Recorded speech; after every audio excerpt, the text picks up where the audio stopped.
पंजाब विधानसभा चुनाव में आम आदमी पार्टी ने भारी जीत हासिल करने के बाद अपनी सरकार बना ली है और पंजाब में इस नई सरकार से पंजाब के आम आदमी को भी काफ़ी ज़्यादा उम्मीदें हैं। भगवंत मान सीएम बने हैं और सीएम की शपथ लिए हुए उन्हें 7 दिन बीत चुके हैं। इन 7 दिनों में आम आदमी पार्टी ने पंजाब के लिए क्या कुछ फैसले लिए हैं और क्या कुछ काम किए हैं, उनके बारे में हम जानेंगे दुर्गेश गाजरी जी से। दुर्गेश गाजरी जी, पहले तो आपका बहुत बहुत स्वागत है। धन्यवाद अनुराधा। तो दुर्गेश गाजरी जी, 7 दिन बीत गए नई सरकार को, आम आदमी पार्टी की सरकार बनी है। इन 7 दिनों में क्या कुछ फैसले लिए और वो फैसले कितने प्रभावी हैं? देखिए अनुराधा, सबसे पहले तो मैं आपको बताऊंगा कि पंजाब में एक आंधी चली थी, बदलाव की आंधी। तो उस बदलाव की आंधी में तो पंजाब के लोगों ने जिन्हें चुना है, जिनको सत्ता दी है, वो आम आदमी पार्टी है। 92 सीटों के साथ एक बहुत बड़ा मैंडेट दिया है और पंजाब के मुख्यमंत्री जो बने हैं, भगवंत मान जी बने हैं, तो उनको मैं बधाई भी देता हूँ। और लोगों में एक आस है, लोग ये जानना चाहते हैं कि भगवंत मान क्या करेंगे। अब 7 दिन हो गए हैं। 7 दिन में शपथ ग्रहण, सबसे पहले तो उसी पे आता हूँ कि उन्होंने शपथ ग्रहण जो किया वो खटखट कला में किया। शहीद भगत सिंह का जो स्मारक है उस पे जाके किया, उसका जो जद्दी गांव है वहाँ जाकर उन्होंने किया। तो उस पर भी कुछ विवाद हो गए। तो लोग ये कहते थे कि वो एक सादा समारोह कर सकते थे, उसमें शपथ ले सकते थे। शपथ लेने में उन्होंने 2-2.5 करोड़ रुपए खर्च कर दिया। 40-45 एकड़ की जो ज़मीन पर जो गेहूं की फसल खड़ी थी वो काटनी पड़ी। तो उसका उन्हें विरोध भी झेलना पड़ा, क्योंकि पंजाब के लोग ये चाहते हैं कि कोई फजूल खर्ची ना हो, पंजाब के हित में काम हो। अगर उन्होंने भगत सिंह का जो एजेंडा लागू करना है, भगत सिंह की सोच को लागू करना है, वो कर सकते हैं। उसके लिए कोई दिखावे की ज़रूरत नहीं। फिर भी 7 दिन हुए हैं, अभी नई सरकार है।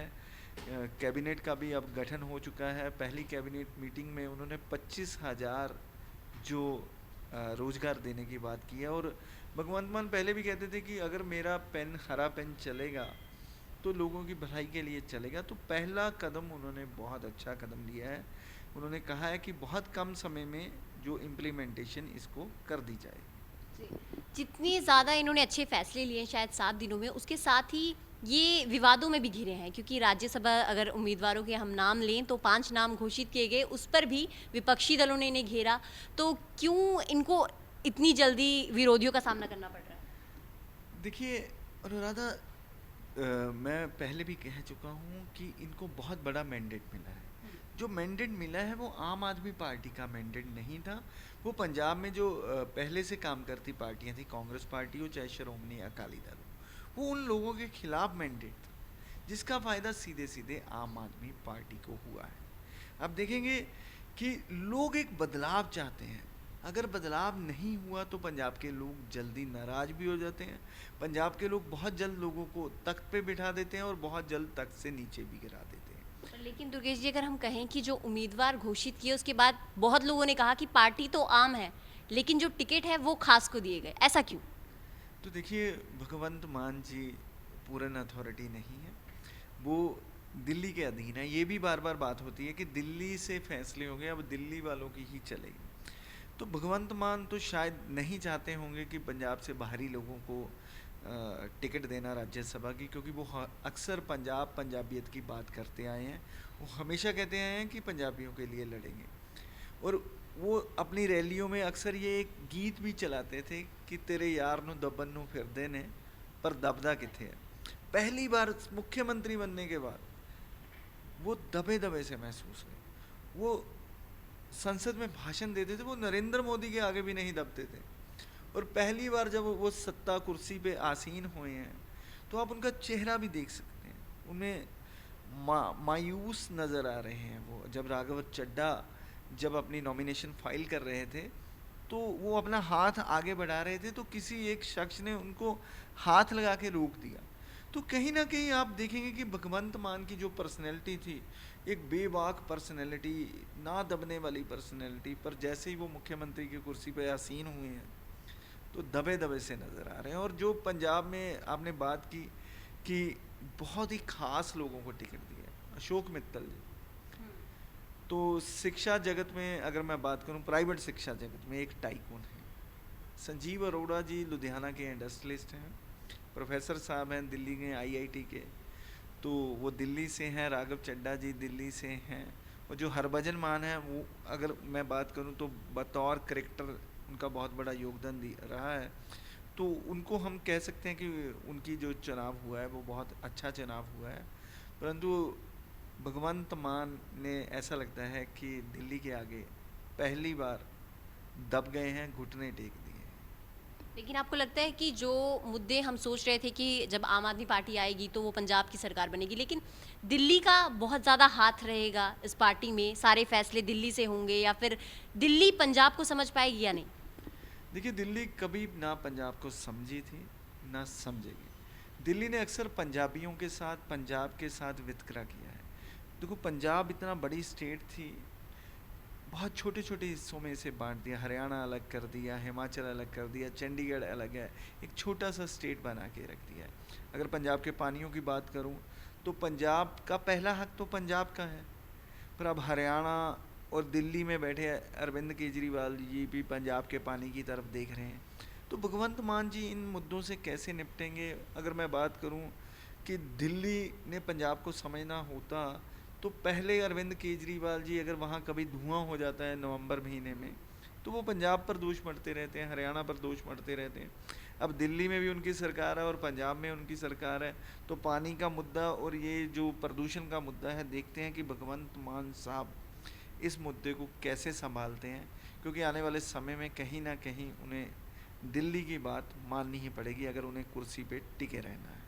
अगर बात करें हम आम आदमी पार्टी के बड़े नामों की, जैसे अमन अरोड़ा हो गए, काफ़ी नेता हैं जो पार्टी से नाखुश नज़र आ रहे हैं, ऐसा क्यों?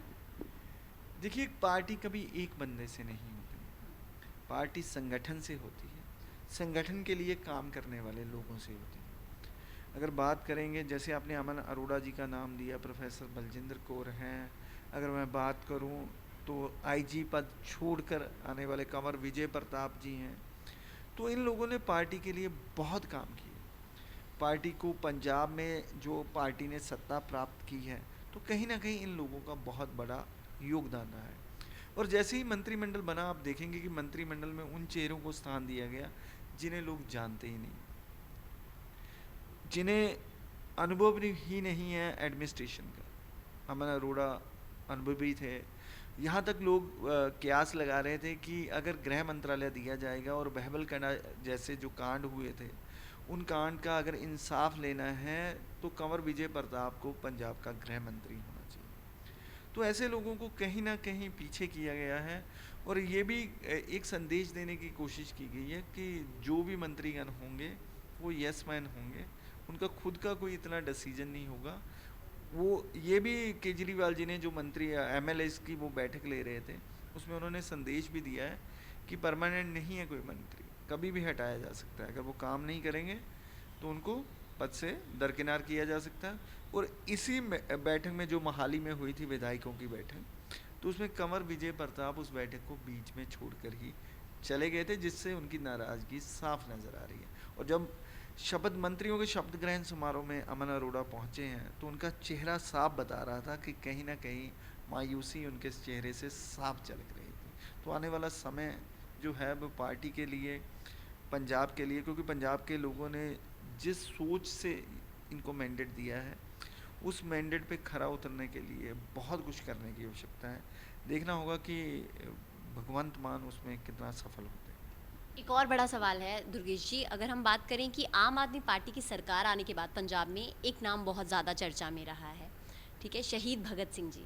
तो उनका नाम इतनी चर्चा में आने के कारण उनके पदचिन्हों पे शायद भगवंत मान जी चलते हैं, इसलिए सब कुछ है। कल की छुट्टी का भी ऐलान कर दिया गया है, तो उनका नाम इतनी चर्चा में क्यों? देखिए, पंजाब के लोगों के दिल में बसे हुए हैं भगवंत मान, तो ये एक इमोशनल फैक्टर है जो जिसको भुनाना जो नेता लोग होते हैं वो अच्छे से जानते हैं। कभी भगवंत मान जी को यूज़ करते हैं, कभी अम्बेडकर जी का इस्तेमाल होता है राज में, कभी गांधी जी का इस्तेमाल होता है। तो राजनेता जो होते हैं उनको अच्छे से मालूम होता है कि किस हमने हीरो के, अपने हीरो जो रियल हीरो हैं उनका नाम का इस्तेमाल करेंगे, क्योंकि लोग भावुक होंगे अगर भगवंत मान जी, भगत सिंह जी की सोच को आगे रखने का बात कहेंगे, तो शायद ही कोई ऐसा पंजाबी होगा जो भगत सिंह जी के मार्ग पर ना चलना चाहता होगा। भगत सिंह पंजाबियों के दिल में बसे हुए हैं, तो ये इमोशनल फैक्टर होता है, तो लोगों को बनाने के लिए ये इस्तेमाल किया जाता है। तो देखिए, जैसे ही मुख्यमंत्री बने उन्होंने कहा कि मेरा तस्वीर नहीं होगी, भगत सिंह और जो हमारे संविधान के निर्माता हैं अंबेडकर साहब, उनकी तस्वीर होगी। इस पे भी विवाद उठ गया। जहां उनकी कुर्सी के पहले महाराजा रंजीत सिंह की तस्वीर होती थी, अब उनकी तस्वीर को हटा दिया गया और अंबेडकर जी और भगत सिंह जी की तस्वीर लगा दी गई। तो इसमें भी पंजाबियों ने काफ़ी निराशा उनको झेलनी पड़ी, क्योंकि महाराजा रंजीत सिंह भी पंजाबियों के एक आइडल है, और जो पंजाबी भी ये चाहता है कि अगर राज हो तो रंजीत सिंह जैसा। तो महाराजा रंजीत सिंह के राज में किसी के साथ बेइंसाफ़ी नहीं होती। तो भगत सिंह के जो सपने हैं वो हर पंजाबी के अपने सपने हैं। तो भगत सिंह का नाम तो चर्चा में रहेगा, क्योंकि ये एक इमोशनल फैक्टर है जो चल के लोगों को बड़ी आसानी के से अपने साथ जोड़ा जा सकता है। एक और बड़े सवाल की बात करें कि आम आदमी पार्टी ने जीत हासिल की और बड़ी जीत हासिल की अगर हम कहें, लेकिन क्या जनता आम आदमी पार्टी के हक में थी जो इतनी बड़ी जीत हासिल कर पाई? देखिए, मैंने आपको पहले बता दिया है कि जनता ने जो मैंडेट दिया है वो आम आदमी पार्टी के हक में कम, अकाली दल और कांग्रेस के विरोध में ज़्यादा दिया है, क्योंकि जनता थक चुकी है। जनता के पास मुद्दे थे बेरोजगारी, गरीबी, नशा, बहबल कलाकांड, ये बहुत सारे मुद्दे थे, किसान आत्महत्या। तो इनको जो आम आदमी पार्टी थे, इन्होंने कहा कि ये जो 70 साल आपने इन लोगों को दिए हैं, इन्होंने कुछ नहीं बदला, एक मौका केजरीवाल जी को दीजिए, भगवंत मान को जी को दीजिए, हम बदल के दिखाएंगे। बहुत बड़े बड़े मुद्दे हैं, रेत का मुद्दा है, राघव चड्ढा जी ने रेत का मुद्दा उठाया था, आपको मालूम होगा, मुख्यमंत्री चन्नी के हलके में जाकर। तो ये जो मुद्दे हैं, अब ये देखना होगा, अब ग्राउंड पे काम करना होगा आम आदमी पार्टी। अगर ग्राउंड में काम करती है, इन मुद्दों को हल करने में कामयाब हो जाती है आम आदमी पार्टी, तो रंगला पंजाब इन्होंने नारा दिया था, वो बनाने में कामयाब हो जाती है, तो पंजाब के लोग आगे भी इनको अवसर दे सकते हैं। अगर दूसरी पार्टियों की तरह, जैसे थोड़ा थोड़ा अब इनमें चलना शुरू हो गया है 7 दिन में ही, अगर दूसरी पार्टियों की तरह, रिवायती पार्टियों की तरह ही ये काम करेंगे, तो शायद आने वाले इलेक्शन में पंजाब के लोग जो हैं वो बहुत समझदार हैं, तो दोबारा इनको अवसर नहीं देंगे। तो फिलहाल पंजाब में आम आदमी की पार्टी की सरकार बन चुकी है और इस सरकार के बाद अभी भगवंत मान ने 7 दिनों में बहुत बड़े फैसले लिए हैं, कैबिनेट भी बन चुकी है और अब देखना होगा कि आगे आम आदमी पार्टी पंजाब में पंजाब को रंगला पंजाब कैसे बनाती है और क्या नए फैसले लेती है।